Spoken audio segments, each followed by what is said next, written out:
Hello friends, welcome to new video. आपका स्वागत है ऑल स्टडी 630 में।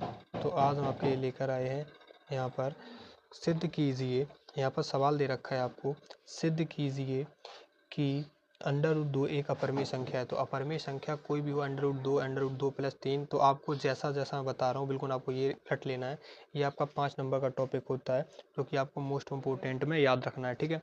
तो वीडियो स्टार्ट करते हैं। सबसे पहले आपको लिखना है, यहाँ पर हमें लिखना पड़ेगा कि माना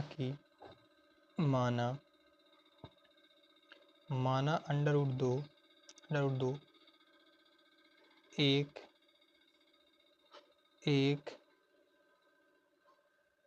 एक परिमेय संख्या है। क्या है? एक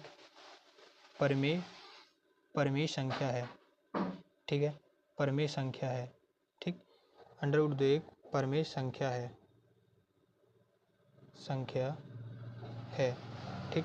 इसके बाद तो अब हम क्या लिखेंगे? जब ये परिमेय संख्या हमने मान ली तो यहाँ लिखेंगे हम अतः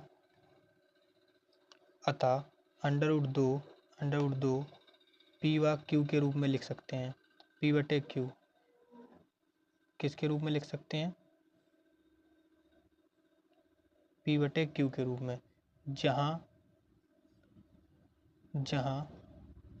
P व Q दोनों सहअभाज्य हैं। क्या है? अभाज्य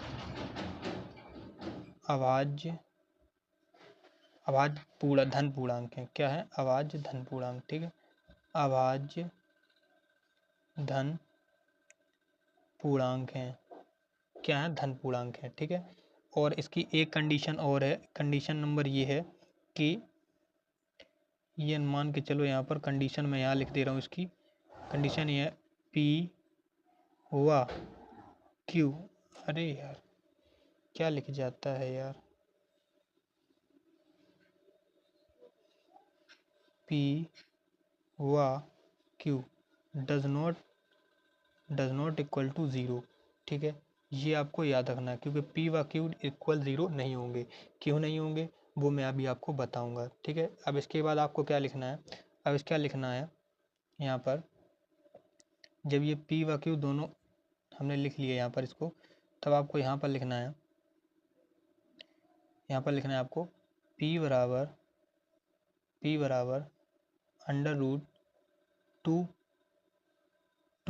√2Q। अरे यार, √2Q, ठीक है। अब ये क्यों है? अब ये हमने इतना लिख लिया 2 बराबर, क्योंकि कैंची स्लैब का गुणा कर लिया था उन्होंने, ठीक है। अब इसका लिखना है दोनों पक्षों में वर्ग करने पर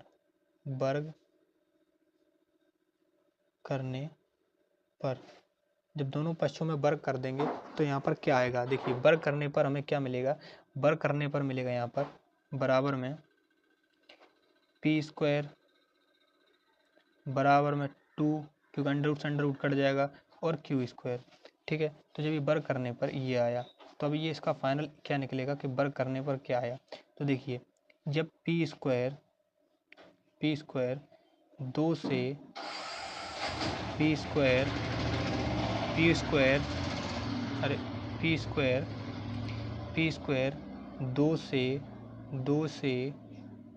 2 से विभाज्य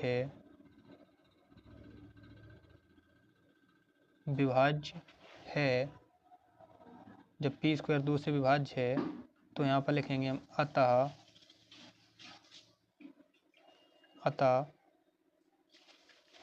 P भी 2 से विभाज्य होगा।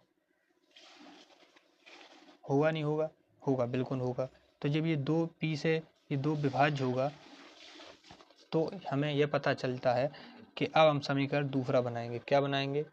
हम लिखेंगे यहाँ पर, अब ये स्टेप आपको याद रखना है कि अब लिखेंगे हम P बराबर, आपको क्या याद रखना है कि हमें लिखना है P बराबर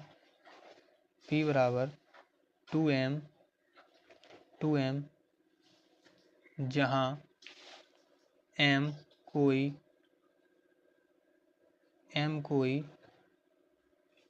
धन पूर्णांक है। क्या है? पूर्णांक है। ठीक, ये याद रखना है आपको, जब m कोई कहाँ धन पूर्णांक है। ठीक है, तो अभी हम क्या करेंगे, इसमें भी हम m का वर्ग कर देंगे, तो यहाँ पर भी हम m का इसका वर्ग कर देंगे। ठीक है, तो वर्ग करने पर क्या हो जाएगा, ये हो जाएगा p² बराबर 2 दूनी 4 और m²। ये हो गया इक्वेशन नंबर आपका सेकंड। तो अभी क्या लिखेंगे, p का मान क्या लिखेंगे, इस पे हम लिखेंगे इस p का मान समीकरण एक में रखने पर। ठीक, p का मान समीकरण एक में रखने पर, तो p का मान जब समीकरण एक में रखेंगे तो क्या आएगा, देखिए p का मान समीकरण एक में रखेंगे तो यहाँ पर क्या आ जाएगा, समीकरण एक में रखने पर तो p² का मान है ना, p² का मान समीकरण एक में रखने पर, तो ये हो जाएगा आपका 4m² बराबर 2q²। अब ऐसा क्यों हुआ तो देखते हैं, देखिए 4m², ये रहा p² का मान। ठीक, और समीकरण एक में रखेंगे तो यहाँ पर ये हो गया p का मान और p² का मान बराबर करेंगे, तो बराबर करेंगे तो जब यहाँ पर क्या मान आएगा, यहाँ पर मान ये आ जाएगा जो, वो आपको लिखना है।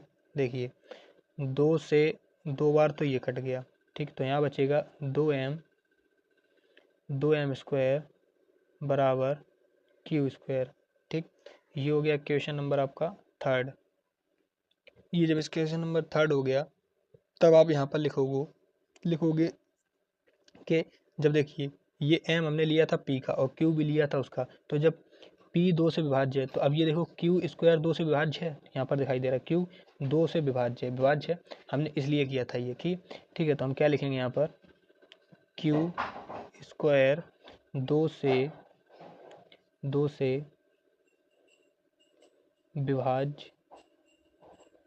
विभाज्य है,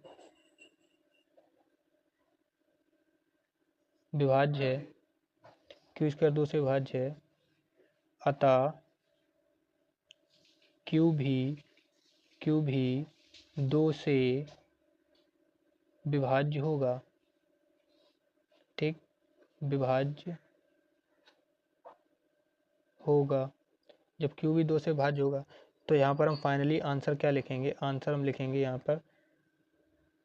पर लिखेंगे p व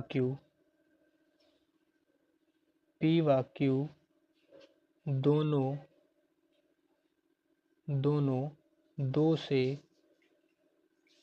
2 से विभाज्य हैं। यह परिमेय संख्या है।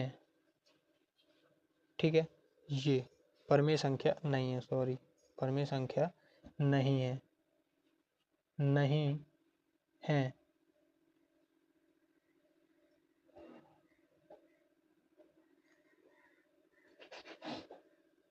यह है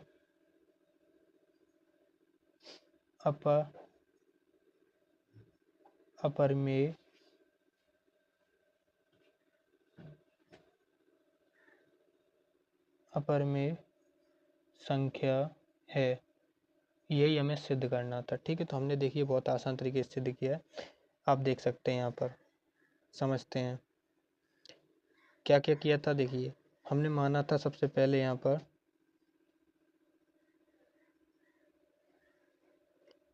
क्या माना था, यहाँ पर माना था सिद्ध कीजिए कि अंडर ये 2 अपरिमेय संख्या है। ठीक है, इसके बाद माना 2 एक अपरिमेय संख्या है, अतः 2 अंडर रूट को हमने p व q के रूप में लिखा, p व q जहाँ धन पूर्णांक हैं। ठीक है, धन पूर्णांक है और p व q does not equal to 0। ठीक है, डज नॉट इक्वल टू 0। उसके बाद p का हमने त्रियक गुणा कर दिया था, तो उसके बाद ये आ गया p अंडर रूट 2q। अब इन दोनों पक्षों का वर्ग कर देंगे, जब दोनों पक्षों का वर्ग कर देंगे तो यहाँ पर क्या आएगा, यहाँ पर ये आएगा कि ये आ गया आपका पी स्क्वायर बराबर 2 से अंडर रूट कट गया क्यू स्क्वायर, ठीक है।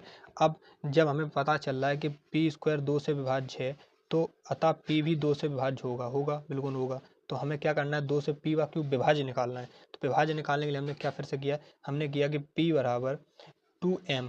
m कोई ऐसी संख्या है जो कोई धन पूर्णांक है, आप धन पूर्णांक कोई भी ले सकते हैं, m ले सकते हैं, k ले सकते हैं, कुछ भी ले सकते हैं। तो उसके बाद हमने क्या किया, उसके बाद हमने लिखा कि पी स्क्वायर बराबर होता है 4m स्क्वायर, ठीक है। तो हमने इसका ही बर कर दिया, इसका बर कर दिया। अब हम जब इक्वेशन इसको बराबर करेंगे, जब ये बराबर करेंगे यार, क्या करेंगे हम, ये बराबर करेंगे तो यहाँ पर इसका मान हम रखेंगे किसमें, समीकरण 1 में। समीकरण 1 में रखेंगे तो समीकरण 1 हमारा क्या था, ये देखिए समीकरण हमारा 1 था यहाँ पर p बराबर 2 क्यू। तो p के मान की जगह पे हमें ये रखना है, किसकी मान की जगह, p पे मान पे। तो p की मान की जगह पे हमने रख दिया 4a स्क्वायर, ठीक। और ये 2q स्क्वायर की जगह पे रख दिया, ठीक है।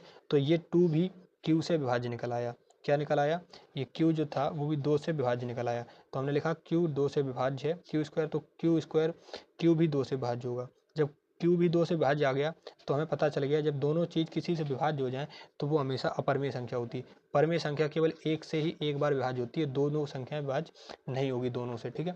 तो इसलिए हम पी व क्यू के बटे में रूप में नहीं लिख सकते उसको, इसलिए हमने ये गलत फहमी थी, तो इस हिसाब से आपने कर लिया, ठीक है। इस टाइप से आपको करना है। तो वीडियो आपको सही लगी तो वीडियो को लाइक करें, चैनल सब्सक्राइब करें। मिलते हैं नेक्स्ट वीडियो में।